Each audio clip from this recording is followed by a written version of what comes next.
এখানে বলা আছে a group of symbol is coded using letter coded as per the codes given below. মতলব এখানে আছে সিম্বল, ফার্স্ট রোতে সিম্বল দেওয়া আছে এবং সিম্বল অনুযায়ী কোড দেওয়া আছে। দেখা যাক এবার এই কোশ্চেনগুলো করার নিয়ম হচ্ছে যেই লাস্টে যেই মানে কোডটা বের করতে দেওয়া হবে তার কন্ডিশনগুলো এই কন্ডিশনের সঙ্গে তার নাম্বারের সঙ্গে এই কন্ডিশনগুলো ম্যাচ করাতে হবে। এখানে কি আছে ফার্স্ট কন্ডিশন দেখি ম্যাচ করে কিনা।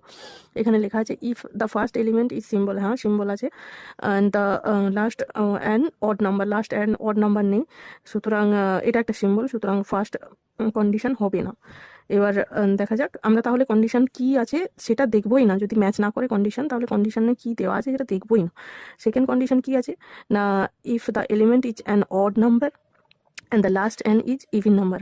ফার্স্ট এলিমেন্ট অড নাম্বার নয়, প্রথমত ফার্স্ট এলিমেন্ট একটা সিম্বল, সুতরাং সেকেন্ডটাও হচ্ছে না। এবার থার্ড কন্ডিশনে কি দেওয়া আছে না, if the both second and third element are perfect cube.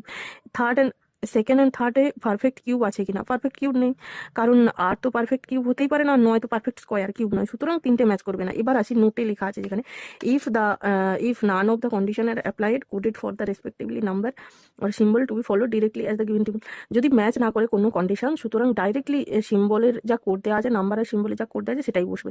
তাহলে এখানে কি হবে, হ্যাশট্যাগের সিম্বল কোড কি দেওয়া আছে, জেড হবে, তাহলে সুতরাং জেড হবে। তাহলে জেড দিয়ে দেখা যাক, এইটা হতে পারে এ সি ডির মধ্যে যে কোনো একটি হবে, তাই তো।